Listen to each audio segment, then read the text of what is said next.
dahsyat, Engkau ajaib Tuhan Yesus. Sehingga kami saat ini diizinkan untuk berkumpul bersama, memuliakan nama-Mu dan mendengarkan firman. Kami lapar dan haus akan firman-Mu, karena kami tahu firman-Mu akan memberikan kepuasan pada roh dan jiwa kami, dan membuat kami semakin cerdas dan semakin mengenal jalan-jalan-Mu. Kami siap untuk mendengar, silakan Kau berbicara. Biarlah roh hikmat dan wahyu menguasai kami, sehingga setiap firman menjadi rema dan menjadi daging dalam kehidupan kami. Kami bersyukur kepadamu Tuhan, terpujilah nama-Mu di dalam nama Tuhan Yesus. Yang siap mendengar firman Tuhan sama-sama katakan amin. Beri tepuk tangan untuk Tuhan Yesus. Silakan duduk kembali. Ini baru pertama ya pindahnya ya? Oh sudah ketiga? Oh sudah ketiga ya? Waduh luar biasa. Enak di mana saudara? Hah? Jawaban rohani. Tepuk tangan dong, luar biasa. Di mana-mana enak. Dahsyat. Oke, firman Tuhan hari ini tentang kebiasaan bersyukur versus bersungut-sungut. Firman Tuhan ini sering kita dengar, betul kan? Tentang harus bersyukur. Tetapi tadi malam waktu nyiapin firman Tuhan ini, saya kayak ya tertempelak juga, diberkati dan kayak diingatkan kembali untuk mengucap syukur. Kita baca dulu di dalam 1 Tesalonika 5 ayat 18. 1 Tesalonika 5. Oke, kita baca sama-sama. 1, 2, 3. Mengucap syukurlah dalam segala hal, sebab itulah yang dikehendaki Allah di dalam Kristus Yesus bagi kita. Kita semuanya selalu kepengen melakukan kehendak Tuhan, benar? Apa sih yang menjadi kehendak Tuhan di dalam kehidupan kita, dalam kehidupan saya? Ternyata simple. Bersyukur itu yang sangat dikehendaki Tuhan. Bersyukur di dalam segala hal. Saudara, tadi dikatakan kebiasaan bersyukur dan lawan kebiasaan bersungut-sungut. Yang namanya kebiasaan itu karena ada kita mengulang-ulang apa yang kita lakukan, benar? Sehingga itu menjadi kebiasaan, akhirnya menjadi karakter. Di kerajaan surga itu budayanya adalah bersyukur. Makanya Alkitab berkata bahwa ku masuk gerbangnya dengan pengucapan syukur. Ada lagunya kan? Ku masuki gerbangnya dengan hati bersyukur. Untuk kita merasakan memasuki kerajaan Allah. Nah gini ya, kerajaan Allah ya. Kita bicara bersyukur tapi saya ngomong dulu tentang kerajaan Allah. Orang selalu berpikir kerajaan Allah berbicara nanti kita masuk surga, betul kan? Enggak saudara, kalau berbicara surga itu tempat. Tapi kalau kerajaan Allah, kerajaan surga itu berbicara tentang sebuah pemerintahan. Kita bisa di bumi, tetapi kita sudah memasuki pemerintahan surga. Yang artinya kalau di surga itu pemerintahannya adil, pemerintahannya makmur, tidak ada kelaparan, tidak ada sakit penyakit, ada damai sejahtera, tidak ada ketakutan. Kita itu memasuki kerajaan itu, kita memasuki suasana itu sekalipun kita ada di bumi. Itu yang namanya memasuki gerbang kerajaan Allah. Bukan harus mati dulu, tetapi selama di bumi sudah ngerasain pintu surga itu sudah terbuka, kita masuk ke sana. Sehingga kita itu sudah mengalami yang namanya jadi warga negara, menikmati. Kayak contohnya di dalam setiap warga, di setiap kerajaan, di setiap sebuah negara semua punya aturan, betul? Nah, demikian juga di dalam kehidupan kita waktu memasuki kerajaan Allah. Nah, kemudian kita mulai belajar bagaimana dikatakan kebiasaan mengucap syukur. Suatu saat ada seseorang yang Tuhan bawa ke surga. Nah, ini yang hebatnya orang Kristen, nggak nunggu mati tetapi sudah banyak yang dibawa ke surga, betul kan? Ada yang dibawa surga itu rohnya dibawa ke surga. Ada yang melihat surga Tuhan kasih mimpi tapi kayak nyata. Ada yang Tuhan kasih penglihatan. Sehingga mereka tahu suasana surga. Nah ada orang anak Tuhan ini dibawa Tuhan ke surga. Di surga itu ada di sebuah ruangan. Dia lihat malaikat itu keluar masuk. Banyak sekali malaikat itu. Terus dia tanya, ini malaikat kok sibuk sekali ini ngapain? Ternyata mereka membawa jawaban-jawaban doa. Karena yang doa itu banyak. Jika mereka sibuk ngasih jawaban doa.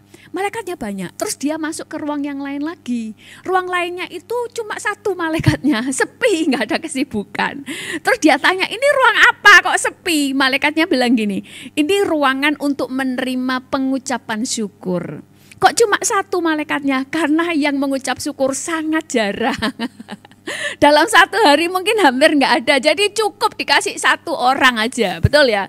Nah, kita itu mulai melihat ada banyak orang itu nggak mengucap syukur, padahal mengucap syukur itu diajar Tuhan, itu membuka pintu gerbang. Dan yang kedua, pengucapan syukur itu memulai segala sesuatu yang membuat pintu-pintu yang tertutup terbuka. Makanya Yesus setiap kali memulai sesuatu, dia memulainya dengan mengucap syukur. Kita baca dulu ya. Kita baca di dalam Lukas 17 ayat 15 sampai 18. Ini tentang orang kusta dulu ya. Kita baca 1, 2, 3. Seorang dari mereka ketika melihat bahwa ia telah sembuh, kembali sambil memuliakan Allah dengan suara nyaring. Lalu tersungkur di depan kaki Yesus dan mengucap syukur kepadanya. Orang itu adalah seorang Samaria. Lalu Yesus berkata, bukankah 10 orang tadi semuanya telah menjadi tahir? Di manakah yang 9 orang itu? Tidak adakah di antara mereka yang kembali untuk memuliakan Allah selain daripada orang asing ini? Nah, kita sudah pernah dan sering mendengar tentang cerita 10 orang kusta ini, betul kan? 10 orang kusta ini disuruh Tuhan itu pergi ke imam-imam untuk menunjukkan mereka itu sudah sembuh apa enggak. Karena zaman dulu, zaman Taurat itu kalau orang kusta itu harus disisihkan karena dianggap najis. Itu sebabnya hanya kalau imam-imam melihat dan dicek semua saudara. Semua di tubuhnya itu dicek. Kalau sembuh dia katakan sembuh, maka dia boleh kembali ke masyarakat. Nah, tapi 10 yang sembuh, Yesus tahu semuanya itu pasti sembuh. Kenapa kok tuh Yesus tahu? Ya selain dia itu memang yang menyembuhkan. Kedua, Tuhan itu berkata begini, iman bekerja sama dengan perbuatan. Dan oleh perbuatan itu iman menjadi sempurna. Tahu ya ayat itu ya? Gak usah dibuka ya, karena gak ada di PowerPoint. Alkitab itu dikatakan bahwa sekali lagi iman bekerja sama di Yakobus 2 ayat 22. Kamu lihat iman bekerja sama dengan perbuatan-perbuatan. Dan oleh perbuatan itu iman menjadi sempurna. Nah, saudara, kalau soal iman, Tuhan itu gak ngecek hati. Karena iman kalau di hati itu cuma perasaan. Imam-imam itu, Tuhan Yesus tadi mengatakan pada orang-orang kusta, pergi ke imam-imam, tunjukkan dirimu, betul? Sekalipun mereka merasa punya iman, terus mereka punya iman di hati gede gitu ya kan, terus gak pergi menunjukkan diri kepada imam-imam, sembuh gak? Enggak sembuh, karena iman itu bukan perasaan. Makanya Tuhan itu baik. Tuhan gak tidak melihat hati kalau masalah iman, tapi apa yang kau lakukan. Waktu Yesus berkata kamu harus pergi dan mereka taat untuk pergi, itulah iman. Sekalipun di sininya tidak merasa percaya. Tapi kalau mau salah motivasi, Tuhan melihat hati, bukan yang kau lakukan. Contoh, semuanya di sini waktu potluck membawa makanan. Semua bawa makanan senyum-senyum bahagia. Tapi Tuhan yang tahu siapa yang tidak bahagia membawa makanan. Ada yang bersungut-sungut, ada yang mengeluh, bawa makanan setiap minggu, bawa makanan misalnya ya kan. Terus ada yang merasa aku bawa makanan supaya kelihatan baik. Ada yang benar-benar tulus. Nah, soal motivasi Tuhan melihat hati karena Tuhan gak bisa dibohongi. Tapi soal iman Tuhan gak melihat hati karena yang di hati hanya perasaan. Makanya sekalipun waktu Abraham disuruh mempersembahkan anaknya, hatinya gak rela sebenarnya. Bahkan dia itu gak yakin-yakin banget. Dia tidak tahu nanti anaknya itu benar-benar mati atau gimana, dia gak tahu. Sekalipun dia ngomong, ya aku tahu nanti dia akan dibangkitkan di pada akhir zaman. Berarti kan dia tidak tahu bahwa nanti bakal gak jadi mati, betul kan? Cuma tahunya di akhir zaman. Tapi yang Tuhan lihat bukan hatinya, yang dia lihat waktu dia benar-benar mau sembelih, itulah iman. Makanya waktu kita mengucap syukur, itulah iman. Sekalipun di sini belum bisa mengucap syukur. Di sini masih nggak tahu ngapain aku bersyukur, tapi tetap mau percaya. Bersyukur berarti saudara punya iman. Saudara mentaati yang Alkitab tadi katakan, mengucap syukurlah dalam segala hal. Makanya soal mengampuni, Tuhan nggak ngelihat apa hatimu itu rela mengampuni, mau mengampuni apa nggak perlu yang di hati dulu. Yang pertama, lakukan dulu, itulah iman. Tuhan akan bekerja selebihnya. Nah, itu sebabnya saudara, di sini dikatakan tentang kita harus mengucap syukur dalam segala hal. Kayak tadi imam-imam, begitu dia pergi semuanya 10, Tuhan langsung tahu 10-10-nya pasti sembuh. Karena 10-10-nya mau pergi, hanya saja nggak mengucap syukur. Kita itu dilatih untuk tahu berterima kasih. Yesus saja berkata begini, orang yang menolong orang yang lemah, memiutangi Tuhan. Kenapa? Tuhan itu tahu membalas budi. Siapa menghormati aku hormati. Tuhan tahu membalas. Itu budayanya kerajaan Allah. Makanya kita harus mengerti cara kerjanya kerajaan Allah, cara kerjanya Tuhan. Nah, kemudian mengucap syukur itu bukan hanya yang Tuhan mau kita belajar. Mengucap syukur bukan hanya karena kita memperoleh sesuatu. Kalau memperoleh sesuatu baru mengucap syukur, bagus. Kayak tadi orang yang sudah disembuhkan mengucap syukur itu sudah jempol. Tapi itu tingkat pertama. Tetapi level yang lebih tinggi dari situ, engkau mengucap syukur sekalipun belum terjadi sesuatu. Yang artinya waktu engkau mengucap syukur, engkau itu gini, bersyukur karena kita tahu bahwa Tuhan sanggup mengubah keadaan. Sudah bersyukur duluan karena kita percaya bahwa Allah turut bekerja dalam segala sesuatu untuk mendatangkan kebaikan. Waktu saya nyiapin ini, saya itu kayak tertempelak. Waktu itu saya segini, iya ya, kayak kapan hari saya ada masalah lah, ada orang apa ya misalnya ada masalah lah gitu kan. Kepengennya itu apa sih yang harus aku lakukan? Tuhan tolong, Tuhan jamah hatinya dan sebagainya. Terus tadi malam Tuhan ngomong gini, loh lebih enak ngotot kejar orang itu dengan doa atau mengucap syukur. Terus iya ya, mengucap syukur. Saudara, waktu ada orang pelayanan kesembuhan, pelayanan kelepasan, orang itu yang mereka ucapkan adalah apa yang mereka mau terjadi, ya kan? Di dalam nama Tuhan Yesus terjadi kesembuhan. Di dalam nama Tuhan Yesus aku ikat, aku hancurkan setiap kuasa iblis dan orang ini mengalami pembebasan, betul kan? Dia tidak bertele-tele, tetapi dia memperkatakan apa yang dia ingin, apa yang terjadi. Nah, Tuhan itu ngajar cara dia doa. Sebelum dia mendoakan sesuatu, dia memulainya dengan mengucapkan syukur. Nah, kita baca dulu ya. Di dalam Yohanes 11 ayat 40-44, waktu Yesus membangkitkan Lazarus dari kematian. Yohanes 11 ayat 40-44, sudah ya ini ya. 1, 2, 3. Jawab Yesus, bukankah sudah kukatakan kepadamu, jikalau engkau percaya, engkau akan melihat kemuliaan Allah?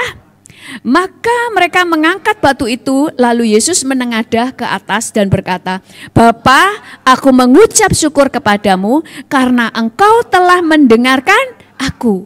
Berikutnya, dan sesudah berkata, ya betul ya? Salah ya? Ayat 43.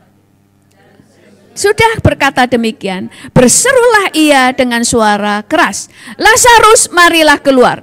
Orang yang telah mati itu datang keluar, kaki dan tangannya masih terikat dengan kain kapan, dan mukanya tertutup dengan kain peluh. Kata Yesus kepada mereka, bukalah kain-kain itu dan biarkanlah ia pergi. Makanya kita itu diajarkan, kita itu belajar dari apa yang Tuhan Yesus lakukan dan apa yang Yesus perintahkan. Yesus sebelum membangkitkan Lazarus dari kematian, dia lebih dahulu bersyukur. Belum terjadi sesuatu, tetapi yang dia bersyukur adalah dia tahu Bapaknya bisa melakukan sesuatu. Firman Tuhan itu berkata begini, kalau kamu berdoa, percayalah kamu telah menerimanya. Gimana kita bisa, tandanya kita percaya kita telah menerima? Kalau kita menerima jawaban doa, senang enggak? Pasti bersuka cita. Nah, pengucapan syukur itu untuk menunjukkan bahwa aku percaya engkau itu sanggup melakukan mujizat. Itu sebabnya kalau kita misalnya banyak orang itu ngomong saya uangnya ditipu orang, ada yang sampai 200 miliar atau 250 miliar saudara.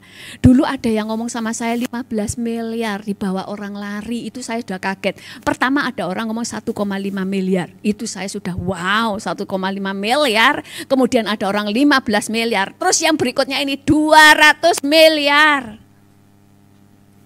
Terus saya cuma Tuhan ngajarin gini, banyak orang itu akhirnya mengeluh, Tuhan tolong Tuhan, ya jamah hatinya. Bukan salah.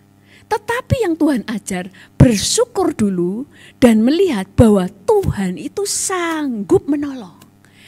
Walaupun belum lihat, bersyukur dulu seakan-akan semua sudah terjadi. Maka Yesus tadi berkata bahwa Tuhan, Bapa, dikatakan tadi,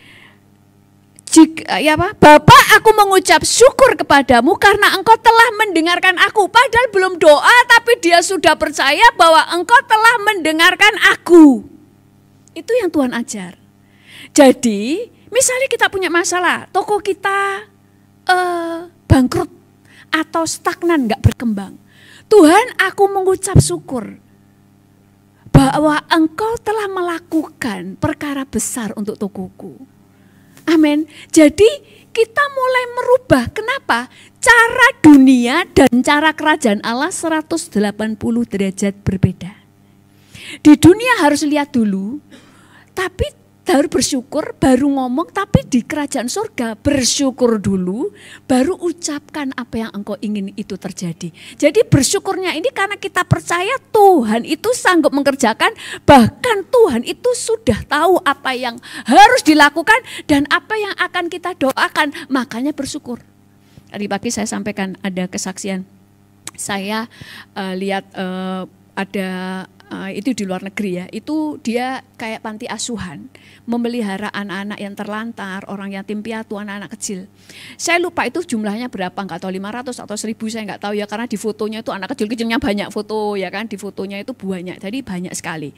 Dia itu di tempat yang terpencil karena supaya punya tanah itu kan murah kalau di tempat terpencil kan, jadi punya rumah gitu, jadi kan rasanya nggak mungkin ada orang-orang tiba-tiba dengar memberikan sumbangan dan sebagainya.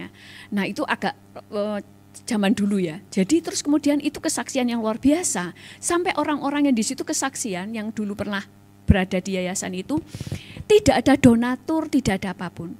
Tetapi setiap pagi yang diajar oleh hamba Tuhan ini, anak-anak panti asuhan itu, memulai segala sesuatu dengan mengucap syukur, sudah ada piringnya.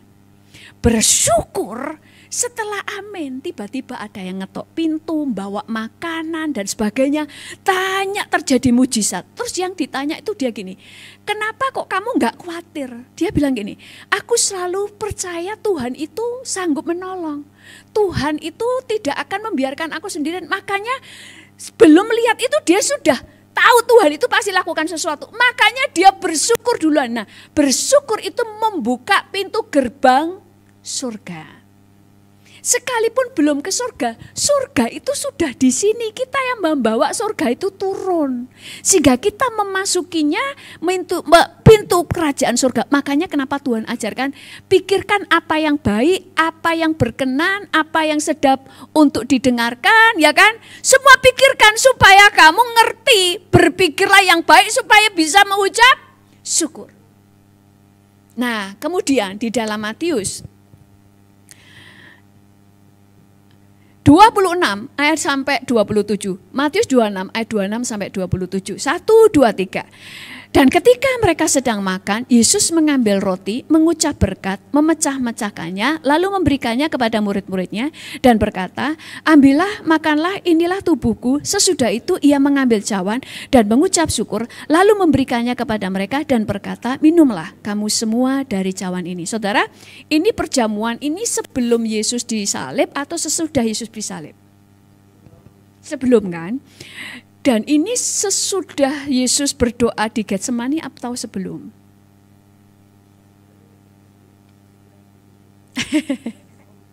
Sebelum, saudara. Dia itu kan doa terus di Getsemani, dia ketakutan gak mau disalib. Tapi dia menang.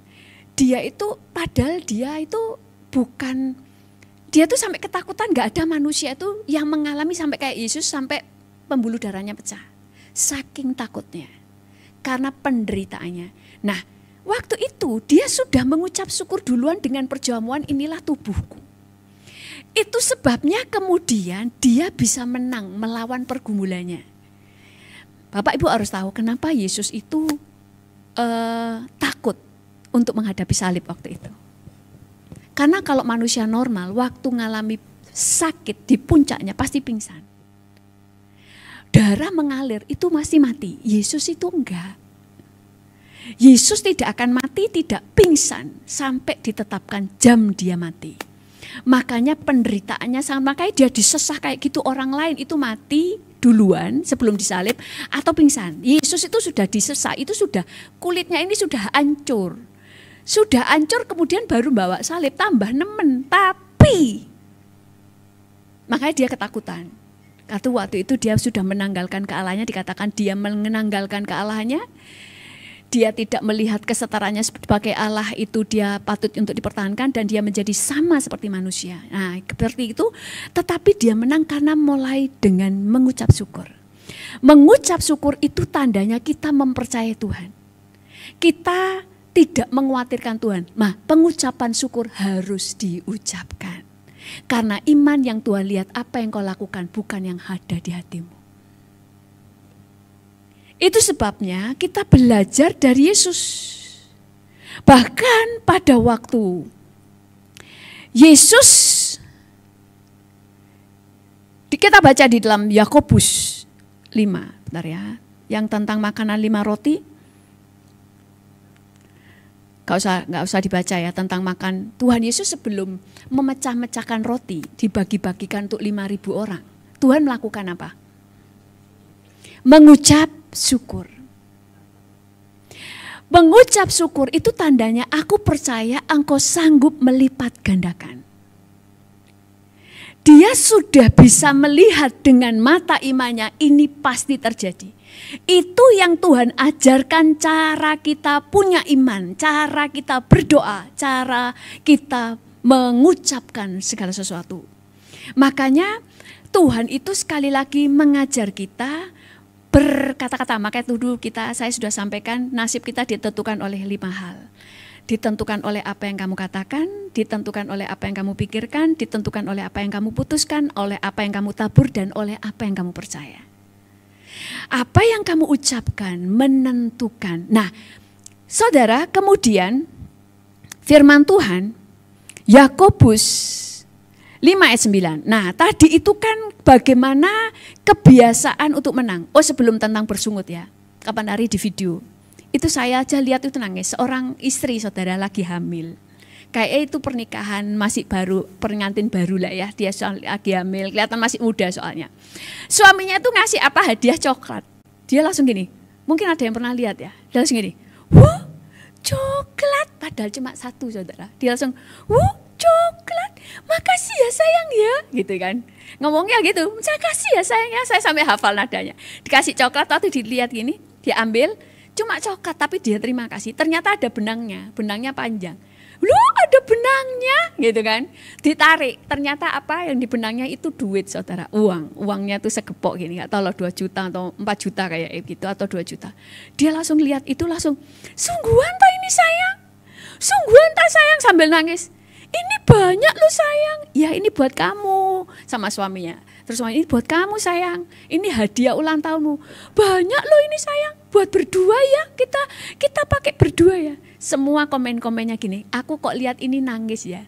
Istrinya baik, suaminya baik, istrinya bisa terima kasih, makanya disayang suami. Tadinya kan dia nggak tahu dikasih uang kan. Ini orang sederhana saudara, jadi bagi dia 4 juta itu gede banget. Bagi saya juga gede, maksud saya. Mungkin bagi saudara 1 M baru gede, enggak, bagi saya juga 4 juta. Tapi dari dia berterima kasih dari coklatnya pertama, itu dia, aduh sayang, makasih loh sayang. Padahal cuma coklat, orang lain ulang tahun, kita lagi hamil, dikasih cuma coklat 1 ya kan. Saudara, kira-kira suaminya suka enggak ngasih hadiah sama dia? Suka saudara, demikian juga dengan Tuhan. Tuhan itu sangat berkenan pada waktu kita bersyukur dulu. Karena gini loh, percayalah aku sanggup melakukan banyak hal. Bangsa Israel itu selalu mengeluh dan mengeluh, makanya Tuhan marah. Nah, kita baca. Tuhan itu benci persungutan saudara. Baca di dalam Yakobus 5 ayat 9. 1, 2, 3. Saudara-saudara, janganlah kamu bersungut-sungut dan saling mempersalahkan, supaya kamu jangan dihukum. Sesungguhnya hakim telah berdiri di ambang pintu. Yesus itu Bapa. Tuhan kita itu Bapa, tapi dia juga hakim. Dia berkata, kamu jangan bersungut-sungut supaya kamu jangan dihukum. Ternyata bersungut-sungut di hadapan Tuhan itu memberontak. Makanya persungutan itu menghalangi berkat. Persungutan itu membatalkan berkat dan mujizat. Makanya mulai segala sesuatu dengan bersyukur. Saya dulu, mungkin saya pernah cerita sih ya. Yang tentang kayak teman saya dulu dikasih, dia butuh kerjaan. Semua orang ngasih dia pekerjaan, ya kan? Kasih kerjaan, mengeluh. Apa kerjaan kayak gini dikasih aku, ininya gajinya kecil lah, ininya beginilah, ininya begitu. Padahal dia habis berbulan-bulan gak kerja. Terus suatu saat akhirnya kerja di tempat lain, ditawari temannya lagi, mengeluh lagi, orang ini loh, lek ngasih pekerjaan tuh yang kayak gini baru dikasih aku. Coba kalau bagus pasti nggak dikasih aku, padahal enggak, padahal yang diutamakan dia.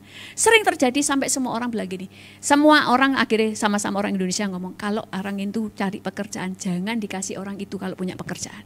Kenapa? Satu, dia mengeluh, nanti dikira kamu ngasih pekerjaan yang jelek, kamu tambah diomongin kemana-mana. Dan benar, dia tidak pernah dikasih pekerjaan. Akhirnya ngomong sama saya, orang-orang itu jahat ya sama saya. Kenapa? Karena semua orang itu sudah jelas saya itu butuh kerjaan. Semua orang tahu, sudah tak bilangi. Tapi lek punya kerjaan selalu ditawarkan orang lain, bukan ditawarkan ke saya. Terus saya bilang gini, kamu harus mengoreksi dirimu. Kadang penghalang berkat adalah mulut kita sendiri. Harusnya kan terima kasih ya, aduh puji Tuhan aku dapat pekerjaan ya toh. Sambil nanti kalau kerjaannya kurang seperti yang dia inginkan, kan sambil cari-cari kerjaan yang lain. Gak usah langsung nyalain yang ngasih kerjaan, yang ngasih kerjaan males. Terus akhirnya saya bilang, kamu harus koreksi diri karena kamu jangan marah. Karena banyak orang yang ngomong, jangan ngasih kamu kerjaan. Karena kalau kamu dikasih kerjaan, kamu mengeluh dan kamu menuduh orang yang ngasih kerjaan kamu itu ngasih pekerjaan yang jelek sama kamu. Kemudian dia mulai bertobat. Kita aja ya manusia juga seperti itu. Kalau Tuhan kenapa menghukum? Karena itu bukan karakter yang Tuhan suka. Karena mengeluh itu membuka pintu kerajaan maut, bukan kerajaan surga. Makanya banyak orang yang mengeluh tentang suaminya, tentang istrinya, tentang pernikahannya. Makanya akhirnya berantakan. Karena yang dilihat yang jelek terus. Betul? Saya kalau dengan suami saya cari jeleknya, banyak jeleknya. Tapi kenapa saya nggak mau cari jeleknya, takut nyari jeleknya, karena saya juga jeleknya banyak. Jadi saya lebih fokus kepada yang baik. Kalau saya fokus dengan yang jeleknya, dia pasti juga melihat kejelekan saya. Kan sama-sama jeleknya. Sama-sama jelek, jangan saling mendahului. Jadi kita fokusnya melihat yang baik. Akhirnya nggak ada keluhan. Saya cinta banget dengan suami saya. Saya tutup mata dengan yang jelek. Saya cuma sampai lupa kejelekan dia apa, kayaknya nggak ketemu deh. Tepuk tangan untuk Tuhan Yesus. 1 Korintus 20 ayat 10. Itu yang namanya bersyukur. Amin. Bersyukur. 1 Korintus 10 ayat 10. 1, 2, 3. Dan janganlah bersungut-sungut seperti yang dilakukan oleh beberapa orang dari mereka, sehingga mereka dibinasakan oleh malaikat maut. Ini bangsa Israel. Bangsa Israel itu suka mengeluh. Sudah lihat mujizat laut terbelah untuk mereka. Mereka keluar dari Mesir kaya raya, betul? Dia melihat tiang awan dan tiang api, tidak ada bangsa seperti mereka yang dibelain Tuhan. Yang menyerang Israel dibantai sama Tuhan. Karena Tuhan membela Israel, maka firman Tuhan katakan, aku menghukum bangsa-bangsa hanya untuk Israel. Karena Israel lah Tuhan menghukum bangsa-bangsa. Tapi masih mengeluh, makanya dikatakan dipagut ular. Nah ini Tuhan mau tunjukin, ternyata mengeluh itu gak cuma gak apa-apa mengeluh, enggak saudara, ada hukuman mendatangkan kematian. Yang artinya orang itu enggak langsung mati, tapi mati secara rohani. Makanya berkat itu jadi berhenti. Karena kita itu harus berdiri atas kebenaran, supaya kita masuk di dalam kerajaannya Allah. Berkat itu kan di dalam kerajaan Allah. Kalau kamu mengeluh, kamu di luar pintu gerbangnya kerajaan Allah, makanya nggak dapat jawaban doa. Itu sebabnya yang kita ubah itu sikap hati kita lebih dulu. Doa itu nomor 2, permintaan nomor 2, sikap hati dulu. Bersyukur sekalipun belum melihat. Makanya kenapa yaitu tadi melayani kesembuhan dan sebagainya, kita itu harus memperkatakan yang pelepasan, memperkatakan kesembuhan, bukan memperkatakan kematian dan keluhan. Nah, berikutnya di dalam Bilangan 1. Nah, ini tadi yang bersungut-sungut. Bilangan 11 ayat 1. 1, 2, 3. Pada suatu kali bangsa itu bersungut-sungut di hadapan Tuhan tentang nasib buruk mereka. Dan ketika Tuhan mendengarnya, bangkitlah murkanya, kemudian menyalalah api Tuhan di antara mereka dan merajalela di tepi tempat perkemahan. Dikatakan bersungut-sungut di hadapan Tuhan. Bukan mereka bersungut, Tuhan gini, enggak. Mereka bersungut-sungutnya kepada Musa. Tetapi kita itu kan percaya kepada Tuhan bahwa anak Tuhan itu disertai Tuhan, betul. Berarti kan Tuhan ada bersama kita. Makanya kalau kamu ngeluh, walaupun kamu aku nggak melihat, aku nggak ngeluhnya di hadapan Tuhan, tapi Tuhan itu bersama kamu. Roh Allah ada di dalam kamu. Kamu mengeluh, kamu itu mengeluh di hadapan Tuhan. Makanya sekali lagi, mengeluh itu menutup berkat. Karena dikatakan tadi, aku memasuki gerbangnya dengan pengucapan syukur. Begitu kamu mengeluh, kamu sedang menutup dan mengunci pintu gerbang. Kamu di luar kebenaran. Kamu telah melakukan dosa. Kamu di luar kebenaran. Makanya kenapa Tuhan selalu ajar kita itu membereskan hati dulu, membereskan sikap kita, perkataan kita. Nah, itu sebabnya kalau ingin hidup kita diberkati Tuhan, ubah perkataan kita. Jadi misalnya itu tadi, anak-anak kita, masa depan kita, sekalipun belum melihat, aku bersyukur Tuhan, Engkau bisa lakukan jalan keluar. Aku bersyukur Engkau bisa melakukan mujizat. Bersyukur sekali lagi bukan karena kita sudah menerima, tapi karena kita bersyukur bahwa Tuhan sanggup melakukan perkara besar. Di dalam kitab Ayub 42 ayat 2 berkata, Tuhan sanggup melakukan segala sesuatu dan tidak ada rencananya yang gagal. Berikan tepuk tangan untuk Tuhan Yesus. Saya undang semuanya bangkit berdiri, saya undang WL untuk maju ke depan. Tuhan ampuni kami seringkali lebih banyak mengeluh daripada bersyukur. Seringkali keluar perkataan-perkataan negatif, perkataan keluhan, perkataan yang sumpah serapah keluar dari mulut kami pada waktu kami kecewa, pada waktu kami tidak melihat jawaban doa.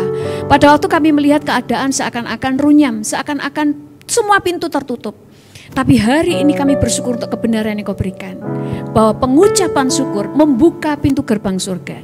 Pengucapan syukur membuka mujizat. Kami bersyukur kepadamu Tuhan. Dan saat ini kuduskan lidah bibir kami. Sehingga yang keluar dari mulut kami adalah perkataan-perkataan berkat. Pengucapan syukur dan perkataan yang menghidupkan. Bukan perkataan yang mematikan. Saat ini Tuhan kami percaya kami adalah orang yang diberkati. Usaha kami berhasil, hutang kami lunas, anak-anak kami diangkat Tuhan. Mereka menjadi orang-orang yang takut akan Tuhan dan menjadi anak-anak yang sukses. Masa depan kami penuh harapan. Kami ada di dalam perlindungan Tuhan. Kami dikasihi Tuhan dan hidup kami penuh dengan mujizat. Terima kasih Tuhan, di dalam nama Tuhan Yesus. Semua yang percaya sama-sama katakan amin. Bersorak-sorai.